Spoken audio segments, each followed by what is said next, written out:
నాగార్జునసాగర్ నియోజకవర్గంలో నిడమనూరు మండలంలో ఉన్నటువంటి ముప్పారం దగ్గర ఉన్నటువంటి L3 లిఫ్ట్ ఇది పోయిన సెప్టెంబరు ఖరాబ్ అయితే ఇప్పుడు దాదాపు సంవత్సరం గడవస్తుంది.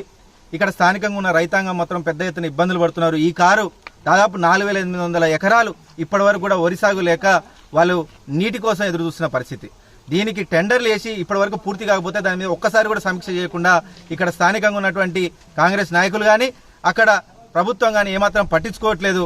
ఒకవైపు మా రైతులకు అన్ని విధాలుగా ఇబ్బందులు ఉంటాయి, ఎక్కడ కూడా వీళ్ళు ముందుకొచ్చి దీన్ని సమీక్షించట్లేరని ఇబ్బందులు పడుతున్న దృశ్యాన్ని మా దృష్టికి తీసుకొస్తే మా బీఆర్ఎస్ పార్టీ పక్షాన ఒకవైపు అనుమల మండలం కావచ్చు, నిడమనూరు మండల పెద్ద ఎత్తున రైతులందరూ కూడా ఇక్కడ పొలాలు ఉన్నాయి, మాకు నీళ్లు లేవు అన్న కనీసం ఇంత ఒకవైపు తలాపున కృష్ణా ఉంది, నీళ్లు పోతున్నాయి, ఒకవైపు ఇంత పెద్ద వర్షాలు పడుతున్నాయి, కానీ ఇంతవరకు మాకు నీటి చుక్క లేకపోవడం వల్ల మేము వరి పండించుకోలేని దుస్థితిలో ఉన్నాం, మీరు తక్షణమే రావాలని చెప్తే ఇక్కడికి వచ్చి చూస్తే చాలా దురదృష్టకరం ఏంటంటే పోయిన సెప్టెంబర్లో కూలిపోయిన ఈ లిఫ్ట్ని టెండర్లు మాత్రం మొన్న మేలో కాల్ఫర్ చేశారు.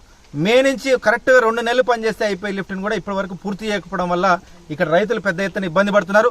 తక్షణమే ఇక్కడ ఉన్నటువంటి స్థానిక ఎమ్మెల్యే కావచ్చు, కాంగ్రెస్ నాయకులు ఎవరైనా ఇక్కడ ఉన్న అధికారులను తక్షణమే పిలిపించి సమీక్ష నిర్వహించి ఈ కారికే తక్షణంగా ఈ నిడమనూరు మండలంలో ఉన్నటువంటి L3 లిఫ్ట్ని పూర్తి చేసి దాదాపు 4800 ఎకరాలకు తక్షణమే నీళ్లు అందించాలని ఇక్కడున్న రైతుల పక్షాన మా బీఆర్ఎస్ పార్టీ పక్షాన డిమాండ్ చేస్తున్నాం.